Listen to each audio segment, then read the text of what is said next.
This time, let's take a look at offshore trade. When you hear the term offshore trade, it may sound complicated. Offshore trade is commonly called between three countries, an intermediate trade, and it's one of the main trade forms. Once you get used to it, it is not so difficult. The method is beneficial for both importers and exporters, therefore, if you are dealing with trade, you will use offshore trade. However, brokers and freight forwarders need to be very careful when dealing with offshore trade, as it requires more processes than having just an importer and an exporter. In this video, we will use a business example of importing Thailand mangoes to America, using a Japanese broker. Offshore trade requires a third country's broker, in addition to an exporter and an importer. The following is an example of how it would look. Exporter, Thailand. Broker, Japan. Importer, America. Money, product, and documentation are the keys to international logistics. In offshore trade, money and product flow differently. Also, the documentation flow is more complicated and you may experience difficulty until you get used to it. Now, let's have a closer look. First of all, let's take a look at the money flow. Once the Japanese broker and the American importer make a deal, American importer will make payment to Japanese agent. Then, Japanese agent will make payment to the exporter in Thailand. When Japanese agent issues an invoice to American importer, the margin for Japanese agent is included in this. Secondly, let's take a look at the product flow. A freight forwarder in Thailand will make arrangements for an American freight forwarder. The product will be delivered directly from Thailand to America, without going through Japan, the broker country. In offshore trade, an importer and an exporter will both benefit by having an intermediate broker.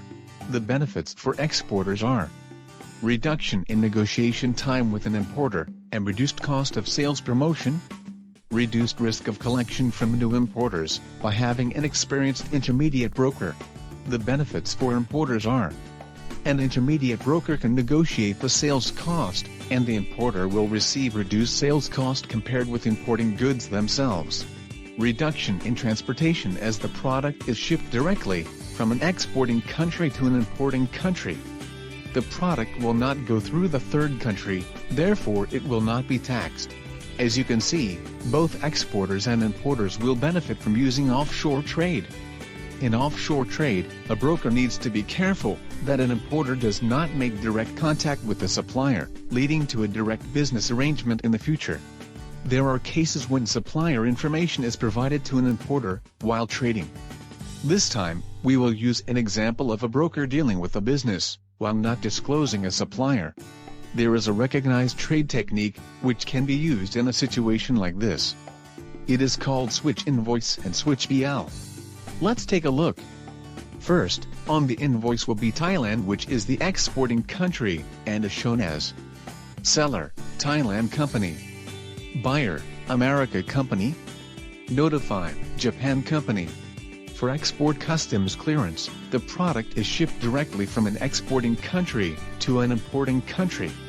If the term is CIF, they need to use an invoice with the total billing amount, which must include the cost of the product, as well as the shipping weight and insurance costs. This invoice does not include a margin for Japanese agent. An invoice issued by a Japanese agent to the American importer will be shown as seller, Japan company. Buyer, America company. You may notice that the supplier information regarding Thailand is not included in this invoice. This type of invoice is called switch invoice. Please note, for us to be able to understand the difference easily, the cost shown is exaggerated on purpose. If the first invoice for export customs clearance is sent to America, the importer, by mistake, they will discover the cost difference between the billing amounts from the Japanese broker. The importer could then discover the broker's margin, therefore, you can never make this mistake.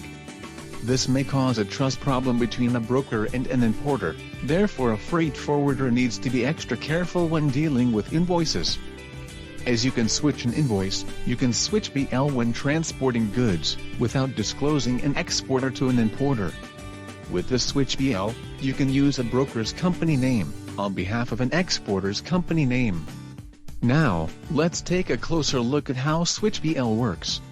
First, a Thailand freight forwarder who is an exporting country will issue a BL. This BL is shown as Shipper, Thailand Company. Consignee, Japan Company. This BL includes the following: place of loading, exporting country, Thailand. Place of discharge, importing country, America. This original BL will be sent to a Japanese broker. Next, the Japanese broker freight forwarder will switch BL, and this will be sent to an American importer.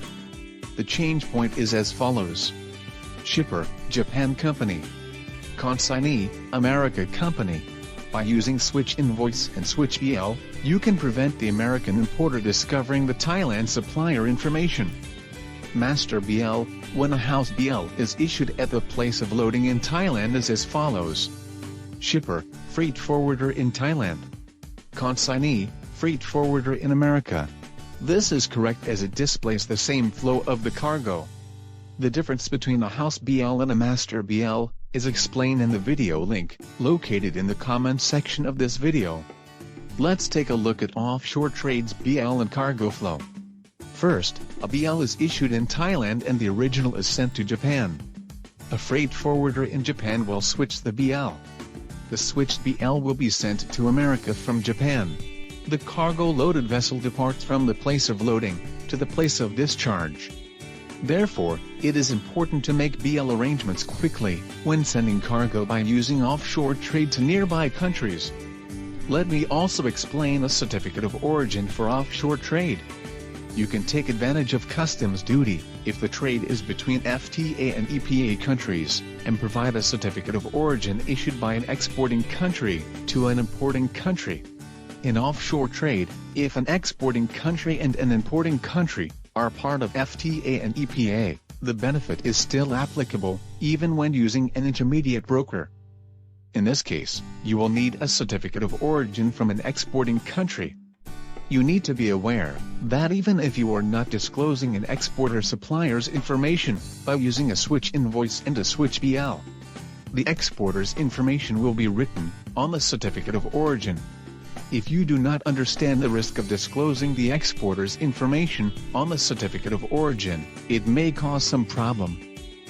There are many advantages using offshore trade, however, you need to be careful when handling documents. If you make a mistake by sending documents by mistake, information could be disclosed to an importer. A broker and an exporter will lose trust from their customer, importer. When using offshore trade, it is important to maintain good communication between each business partner to check and confirm during the process. In this channel, I explain about the technical term and job description in logistics. If you are interested in logistics work, or if you already work in the logistics industry, I believe that this channel will be a good support for your job. If this time video get a good support for your understanding, please subscribe, press good, or comment anything. Well, see you next time.